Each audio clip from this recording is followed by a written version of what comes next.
Welcome to GBS classes. Today we are going to study Social Studies Standard 10th Geography Chapter number 8 Natural Resources.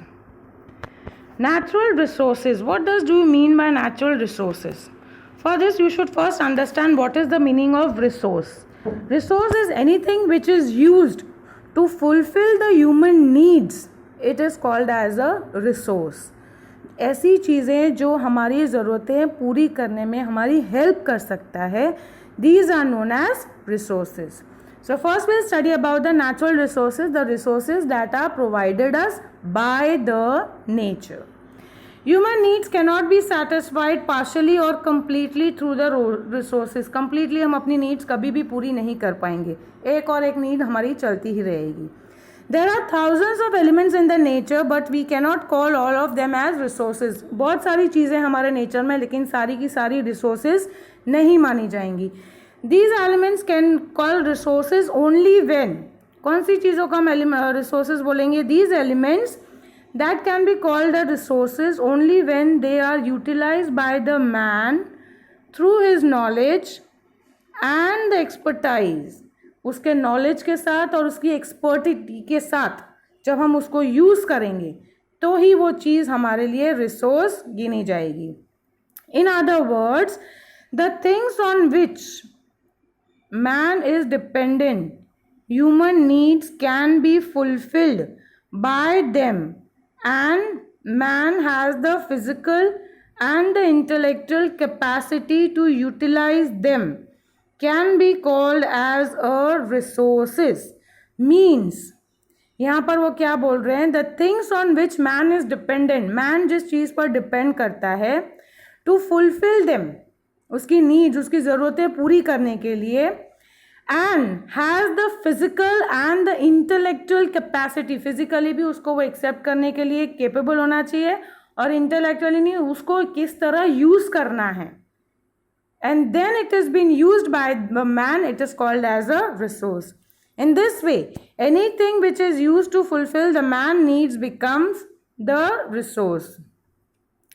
In ancient times, man did not know about the minerals buried within the land, so these were not the resources. पहले के ज़माने में जो ancient mans थे, primitive man, they did not know about the resources. उनको resources के बारे में नहीं पता था, because there were many things that are minerals that were buried inside. जो मिनरल्स हैं वो ज़मीन में गड़े हुए थे, जिनके बारे में उनको कोई नॉलेज नहीं था. Now but today we are extremely useful due to their utility and the development technology of mining. But आज हम उस चीज़ को यूज़ कर रहे हैं as a resource because we are having the knowledge of techniques of using these. आज हमारे पास सारी टेक्निक्स है, माइंस हैं, माइनिंग करते हैं, हम खोदते हैं और नीचे से मिनरल्स निकालते हैं. The natural resources should have both the virtues of utility and capability to work. यहाँ वो क्या बोलते हैं? The natural resources should have, जो natural resources हैं उनमें virtues of utility, utility उसका uselessness, उसका useness, वो उसमें virtue होना चाहिए, and the capability to work. The resources are made of the interactions of the three. जो natural resources हैं, they are made up with the interaction. तीन जन का combination, work combination होता है, तब we can use them. That is the nature, man and the culture. Nature यानी कुदरत, हम इंसान और हमारी संस्कृति, इन तीन चीज़ों को लेकर हम इस resources को use on कर सकते हैं. Now we will study about the uses of resources. हम resources कैसे use करते हैं? Resources are useful to us in many ways. We learn about its role gradually at every stage of human life. All the activities from agriculture and industries ultimately depend on the natural resources. Mainly हम लोग natural resources पर ही depend करते हैं. First is resources as a food. Various food requirements by the man are completed by the various resources. जो हमारी basic need है, हमारा food, वो हम लोग बेसिक रिसोर्सेज से फुलफिल करते हैं. Fruits grown naturally, various crops obtain from agriculture, milk and its products and meat obtain from the domestic animals, fish and other aquatic animals, from the reservoirs, honey prepared by the honeybees, etc. are used as food items. These are the things provided by the nature and they are used by us as our foods. Resources as a source of raw material. Raw material जो कच्चा माल जाता है जो factories और industries में, जिसमें से फिर हम फिनिश्ड गुड्स बनाते हैं. Various goods obtained from the forest, agro products, agricultural products, wool, hides and meat available, hides यानी skins and the meat available from animals, mineral ores from the raw materials for many industries. ये एक raw materials हैं, कच्चा माल है जो आगे जाके industries उन्हें फिनिश्ड प्रोडक्ट्स में यूज ऑन करके और हम तक पहुंचाती है. Next is resources as an energy source. We use coal, petroleum, natural gas, etc. as a fuel industries. ये जो है हम लोग फ्यूल की तरह उन्हें यूज करते हैं. As well as domestic यानी जो हम लोग व्हीकल्स यूज करते हैं. इंडस्ट्रीज में तो ये यूज होता है. डोमेस्टिकल यानी हमारे अपने यूज के लिए होता है. जैसे कि हम लोग पेट्रोल यूज करते हैं गाड़ियों में, कोल्स यूज करते हैं. कई बार आपने देखा होगा वो इस्त्री वाले अभी भी कोलसे की प्रेस चलाते हैं. So all these things are been used as an industrial level and as well as domestic level. Besides, energy can be generated through solar, insolation, wind, sea waves, tides and ebbs and the waterfalls. इसके अलावा जो दूसरी energy हम generate करते हैं, जो solar insulation, ये solar panels हम लगा रहे हैं, सोलर कुकर्स यूज कर रहे हैं, सोलर हीटर्स यूज कर रहे हैं. आजकल तो ट्रेन्स भी अभी बनाने लगे, सोलर पैनल्स हम लोग ट्रेन चला रहे हैं, सोलर पैनल्स हम लोग इलेक्ट्रिसिटी यूज ऑन कर रहे हैं. So this is how we are using the natural resources as a energy resource for us. Further, we'll study about the types of resources. Resources here are classified under three bases. First, on the basis of ownership, वो किसको belong करता है. Secondly, on the re-availability, वो कितना ज़्यादा हमको available है. Third, on the basis of distribution centers, वो कैसे distribute किया हुआ है.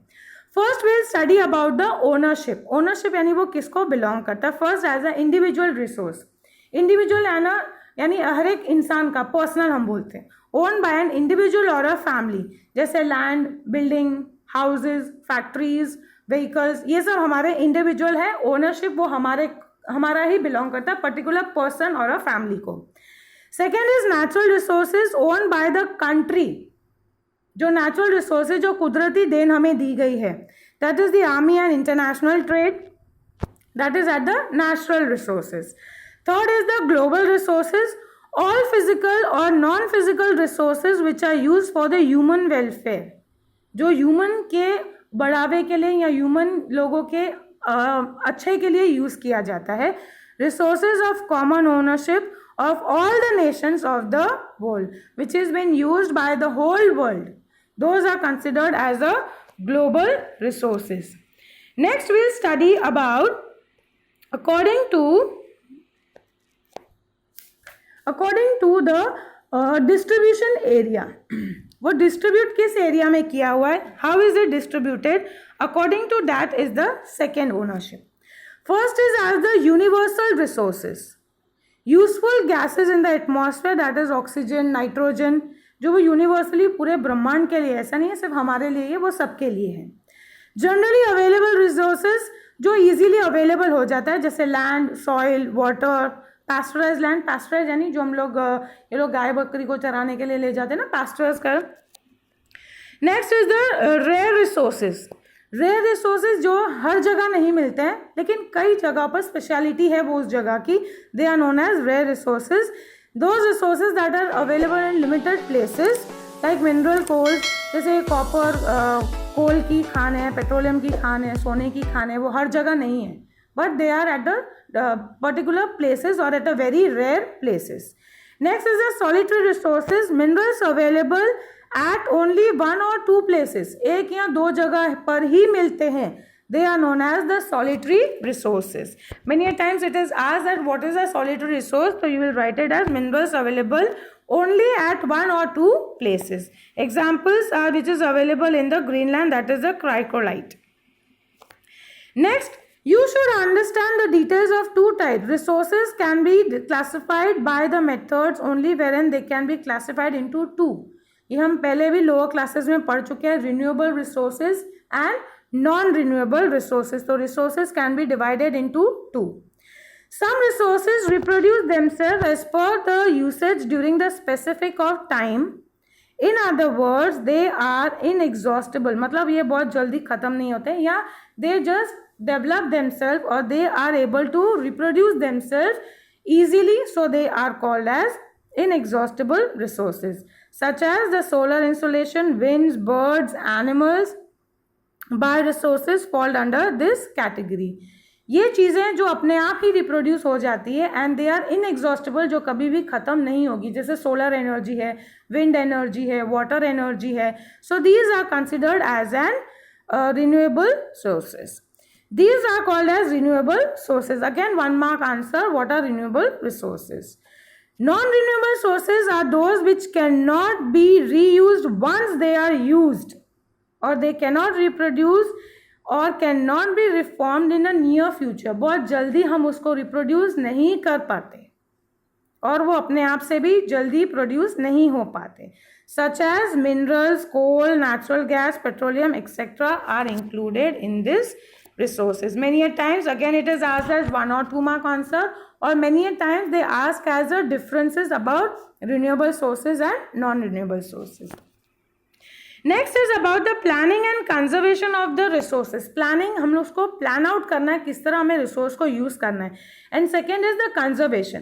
कंजर्वेशन, हम उसको कैसे कंजर्व कर सकते हैं, कैसे बचा सकते हैं for the next generation and for the future uses. Human needs are unlimited. हमारी नीड्स कभी खत्म होगी ही नहीं. एक खत्म करते हैं दूसरी स्टार्ट हो जाती है, दूसरी को फिल अप करते हैं तीसरी आ जाती है. So it is said that human needs are limited, are never limited, are always unlimited. हर एक चीज़ के बाद नई चीज़ की लिमिट आ ही जाती है, हर एक नई चीज़ के बाद नई नीड पैदा हो ही जाती है. So human needs are always unlimited, जिसको कई बार हम लोग रिसोर्सेज के माध्यम से पूरा तो कर लेते हैं, लेकिन उसको ख़त्म होते ही फिर कोई नई नीड आ जाती है. Many times even this is asked, explain the statement human needs are unlimited. During last 100 years, usage of resources has increased. Nowadays we are increasing the usage. जो रिसोर्सेज हैं उनके यूसेज बढ़ते जा रहे हैं with the development in science and technology and due to the population explosion. What are the main reason? Development of science. नई नई technology आ रही है, नई नई चीज़ें आ रही है, तो we are been using this resources. Secondly, it is been also the increase in usage because of the population has exploded. Population भी हमारी बहुत बढ़ गई है. Several implements will have been experienced in future if a serious thought is not given to this matter. अगर हम इस चीज़ को सीरियसली नहीं लेंगे तो आगे हमें ये प्रॉब्लम्स फेस करनी पड़ेंगी कि हमारे लिए रिसोर्सेज बहुत ही लिमिटेड है and we will be facing the depletion of such. It is the duty of all of us to conserve the resources for the future generation. हम लोग ने तो पेट्रोल अच्छे से यूज़ कर लिया फॉर द फ्यूचर जनरेशन.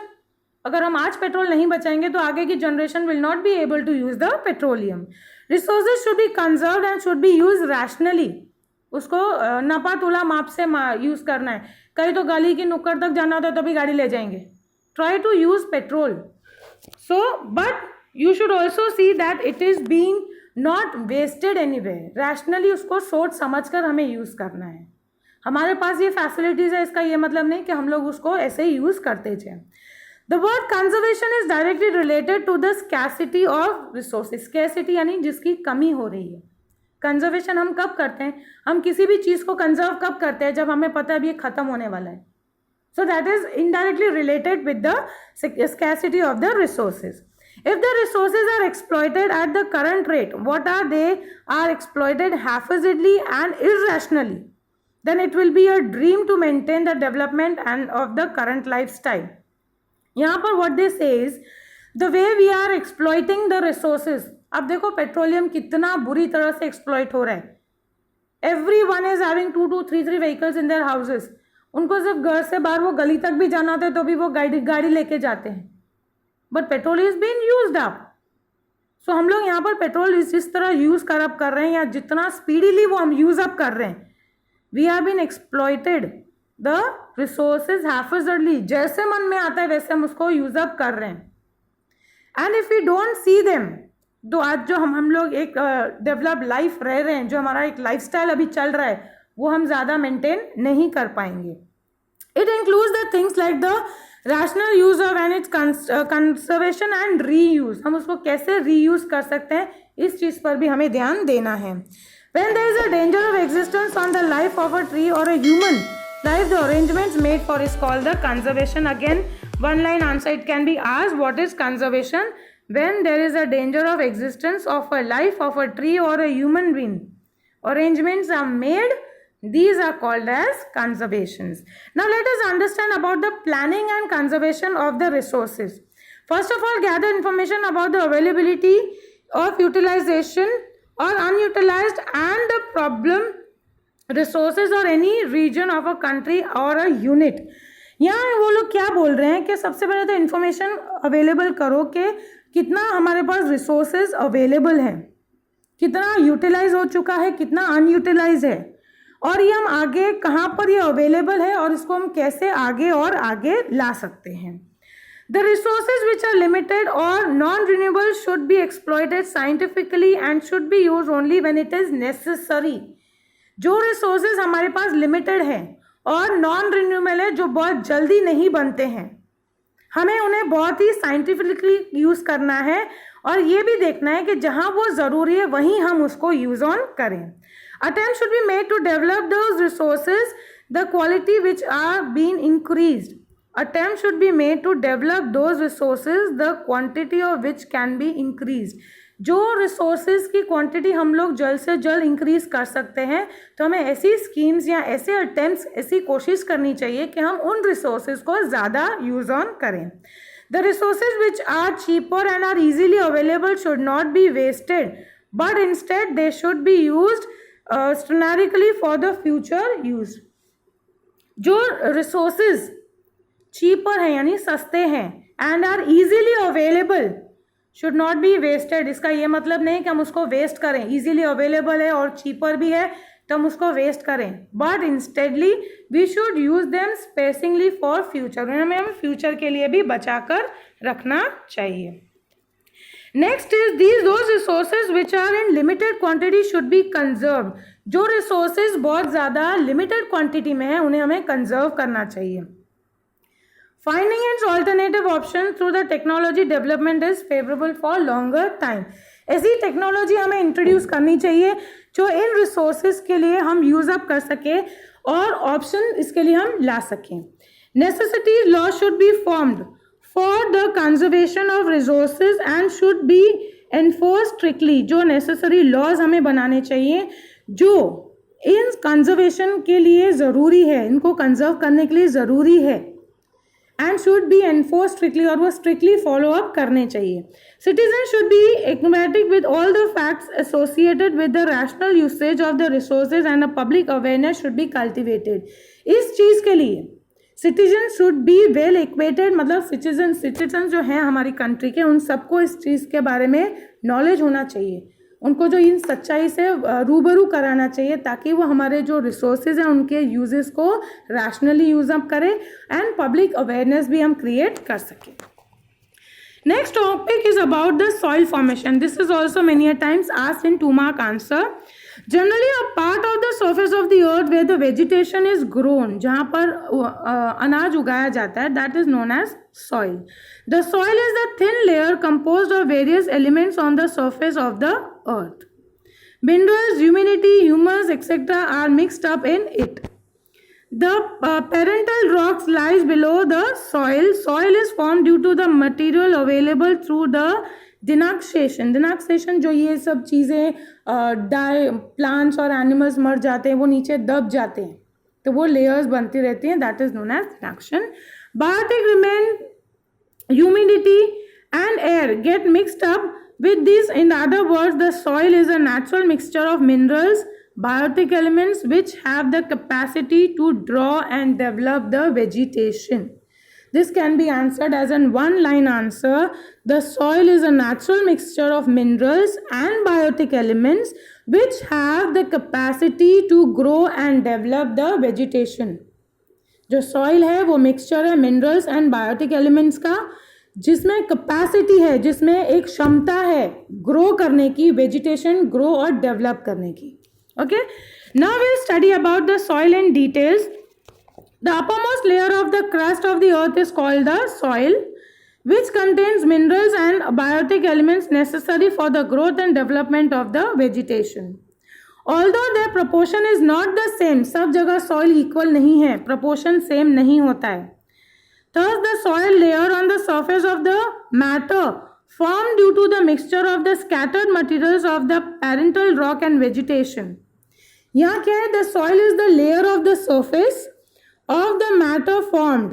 किससे बनी है वो? Mixture of the scattered materials of the parental rock and vegetations.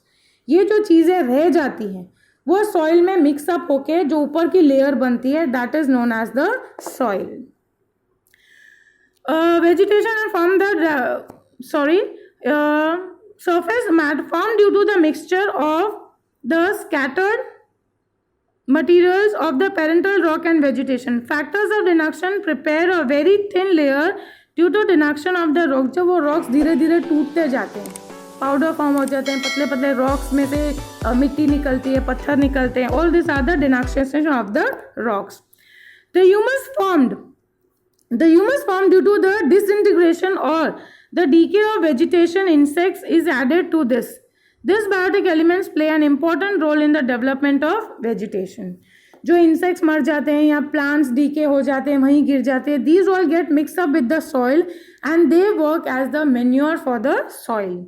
The climatic impact of the duration of the soil form, the important and the widespread of the soil formed in different types of rocks. That region over a long time is the same. The climatic impact in the duration of the soil formation. The climate का भी बहुत बड़ा हाथ है इस soil के formation में. So it is also important and widespread that the soil form different types of rocks in this. Climatic की वजह से ही है जो soils में से हम different types of rocks भी बनते हैं.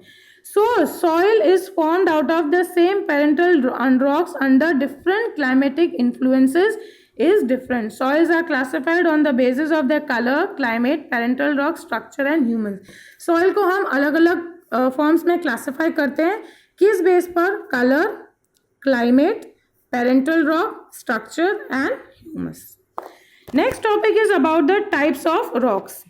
Today we are just going to read out what are the types of the rocks.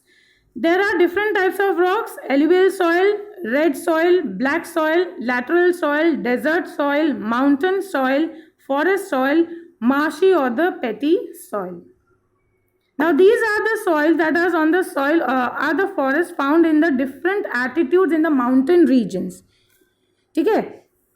It is said that the Indian Agricultural Resource, that is ICAR, you can see that it is a full form of Indian Council of Agricultural Resource. ICAR, it's many a times asked as a full form of ICAR, Indian Council of Agricultural Resource. It has divided the soils of India into 8 types. इन्होंने हमारे India की जो soils है उनको 8 types में divide किया, जो मैंने पहले आपको बताया. That is alluvial soil, red soil, black soil, laterite soil, desert soil, mountain soil, forest soil, marshy और petty soils. Here we wind up our lesson to the types of soil. हम types of soil details में next part में पढ़ेंगे. Thank you. Welcome friends. Today we are going to study about the social studies, standard 10th, geography, lesson number 8, natural resources, part 2. In the last session we have studied about the types of soils. Now in this session we will study about the types of soils but in a little detailed form. First we will study about the alluvial soil. This type of soil is spread about 43% of the total area of India. This soil is found in the northern plains from the Brahmaputra valley in the east up to the Satluj in the west and in the delta regions of Mahanadi, Godavari, Krishna and Kaveri rivers. The formation of alluvial soil is due to the alluvial deposited by the rivers. What is alluvial? Alluvial यानी जो पानी के साथ बहकर उसका जो मिट्टी उसके साथ आती है रिवर्स के साथ, that is called the alluvial deposit. There is more proportion of potash, phosphoric acid and limestone in this soil and there is less proportion of nitrogen and humus. Potassium, phosphoric acid and limestone इसमें अच्छे से होता है.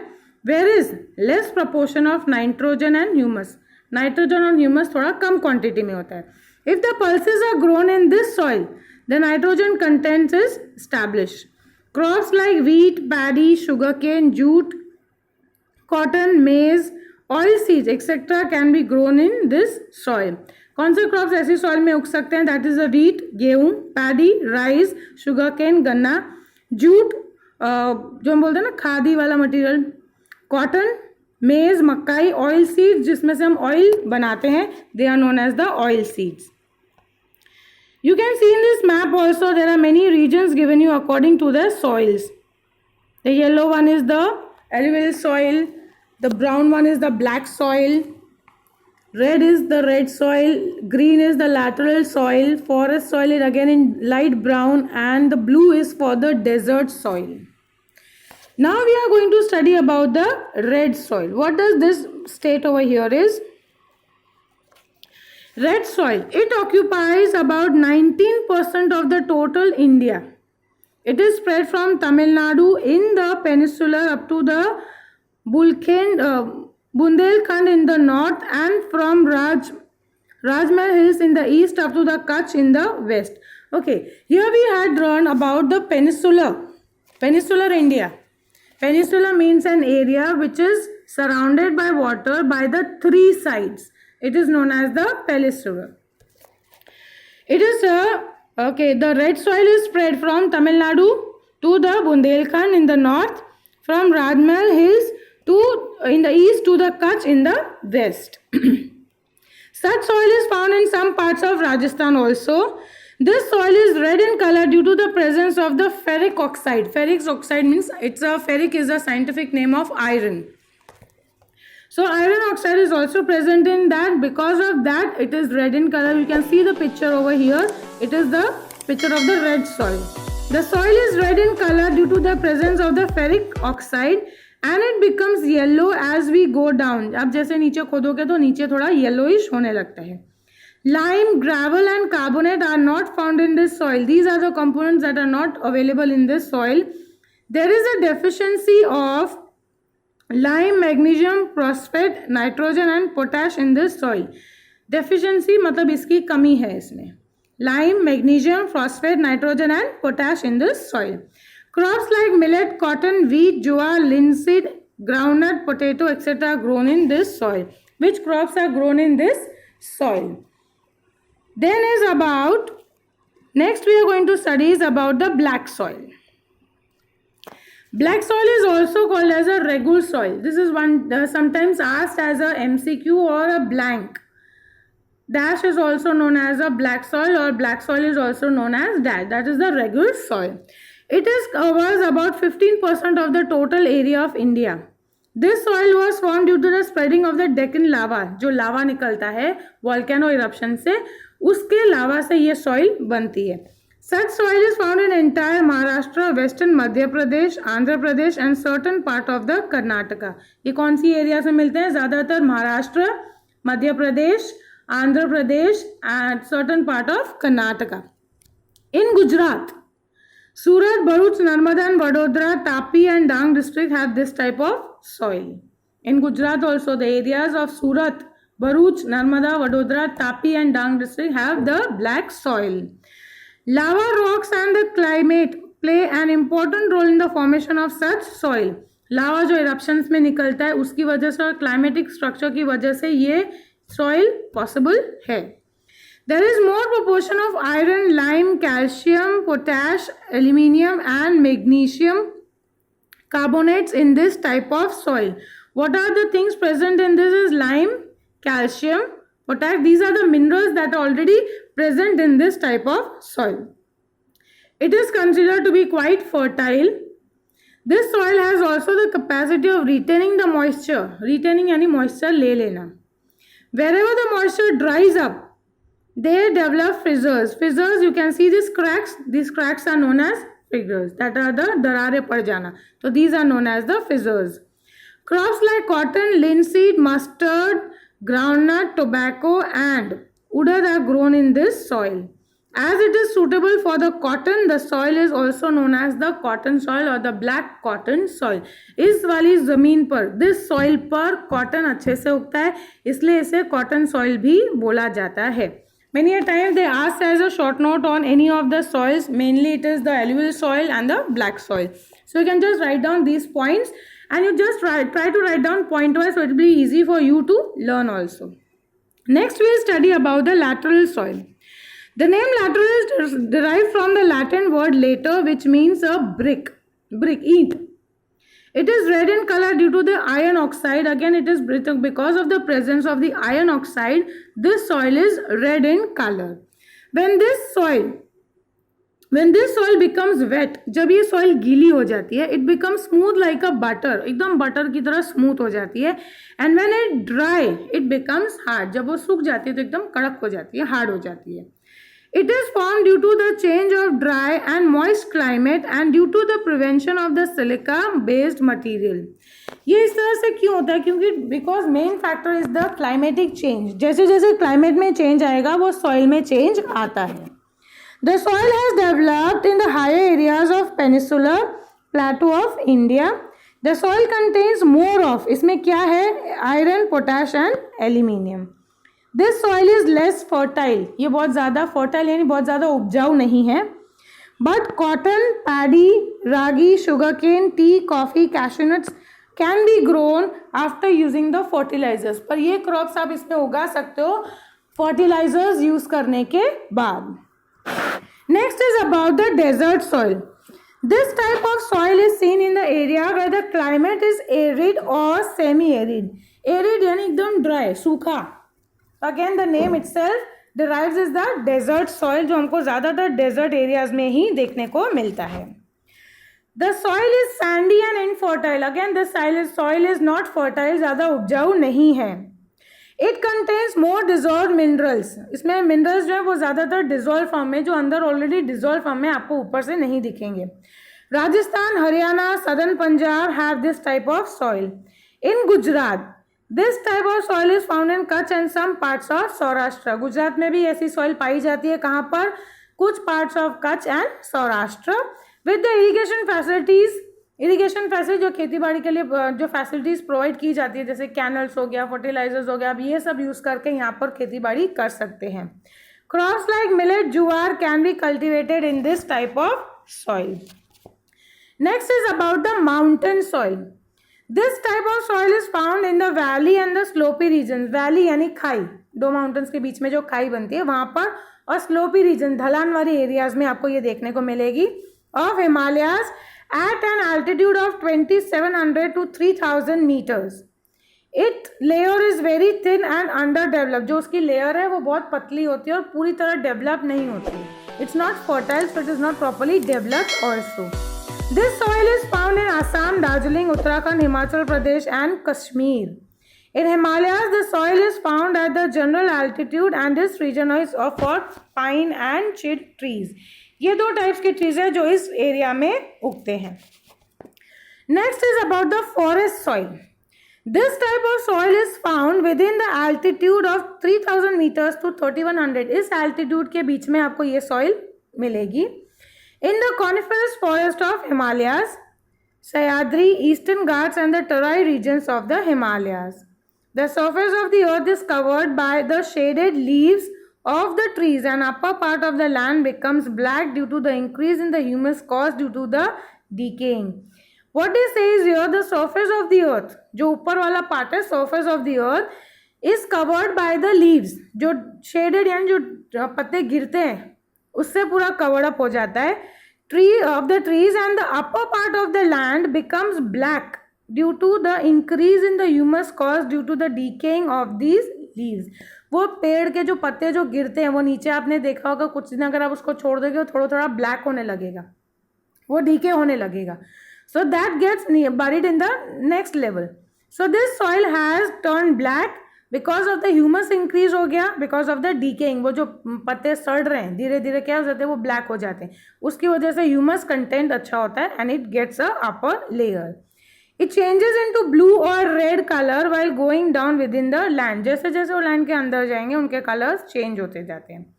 Besides tea, coffee, spices, other crops like wheat, maize, barley, paddy, etc. are also taken. This soil is found in a limited area. ये आपको सब जगह नहीं मिलेगा, बहुत ही limited areas में आपको ऐसी soil मिलती है. Next is the marshy or a petty soil. Marshy मतलब दलदल, कीचड़ वाली. This type of soil is developed in the humid region due to the accumulation of the biotic elements.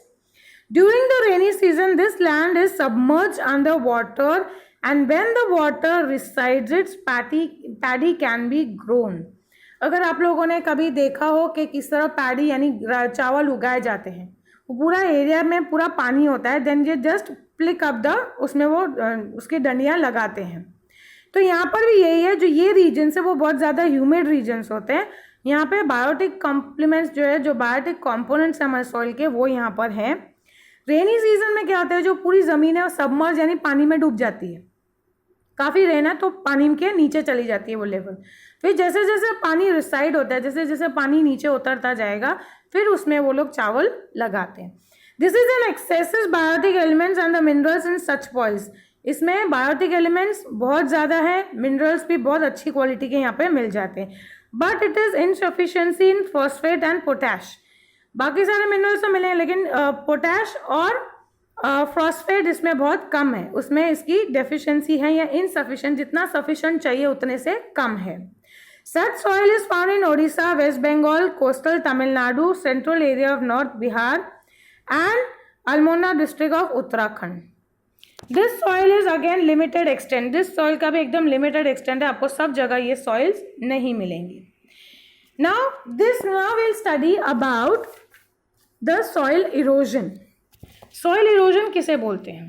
Soil erosion क्या होता है? When the upper part of the layer of the soil, ज़्यादा बाढ़ आने से या बहुत ज़्यादा हवा चलने से जो ऊपर की लेयर है वो washed up हो जाती है, उसे हम बोलते हैं soil erosion. The carried away of the upper part of the surface of the soil due to the floods or the winds is called as soil erosion. Okay. Erosion means transportation of the land particles from one place to another with the help of moving air and water.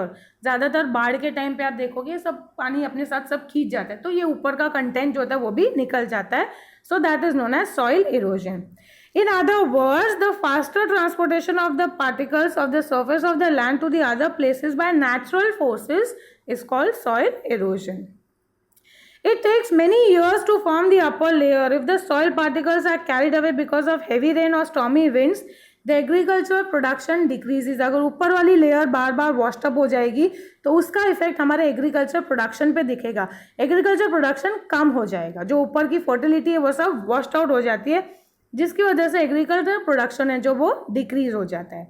It is extremely necessary to maintain this upper layer for agriculture, so the soil erosion should be prevented. तो soil erosion को हमें prevent करना चाहिए ताकि हम अपने production को बरकरार रख सकें. Now measures to prevent soil erosion. Many a times it is asked like what is soil erosion and mention the measures to be taken to prevent the soil erosion. 2 marks में ये आता है. Control the grazing activity of the land. Grazing जो हम लोग गाय भैंसों को चराने ले जाते हैं, कई बार तो बस उसको छोड़ देते हैं, वो चरता रहता है. उसमें क्या होता है, वो जब बहुत ज़्यादा उस पे से खा लेते हैं तो नीचे रूट्स तक का वो निकल जाता है. तो अगेन वो रूट्स सब निकल जाएंगे तो क्या हो जाएगा, ज़मीन बंजर हो जाएगी. तो उसके बाद उसमें क्रॉप्स उगाना बहुत मुश्किल हो जाएगा, या नीचे कुछ बचेगा ही नहीं तो कुछ उगेगा ही नहीं. That is called grazing activities should be very much in control. Then plantation should be carried out on the contour method in sloping areas. Contour method क्या होता है, एक लाइन में जहाँ पे स्लोपिंग एरियाज है आप उसको एक लाइन में, ट्रीज लाइन में उगा दो. जिससे क्या होगा, ट्रीज की वजह से जो है अगर फ्लड आता है तो वो पानी रुक रुक के जाएगा, जिसकी वजह से जो सॉइल, उसकी वजह से सॉइल इरोजन जो है, जो सॉइल पानी के साथ खींच के आती है वो रुक जाएगी, वो पूरी नीचे नहीं बह जाएगी.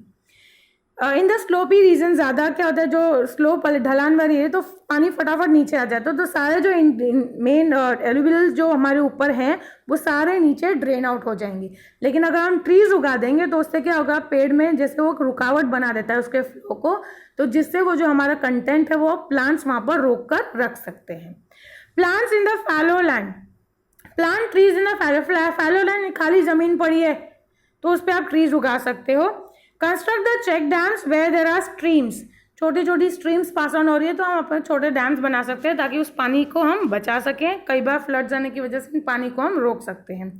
Cultivate very deeply in the field to reduce the speed of water, जब हम पानी देते हैं खेतों में तो उसमें क्या करना चाहिए, हमें उसको थोड़ा डीप खोदना चाहिए ताकि पानी का लेवल है वो नीचे तक जा सके। तो जो उसका स्पीड है पानी का वो हम रिड्यूस कर सकें ताकि वो पानी मैक्सिमम टाइम नीचे जा सके। Next is about soil conservation, हम सॉइल को कंजर्व कैसे कर सकते हैं। Soil conservation means to prevent the soil erosion to maintain its quality. अब सॉइल कंजर्वेशन क्या होता है, जो हमने पढ़ा सॉइल इरोजन को रोकना।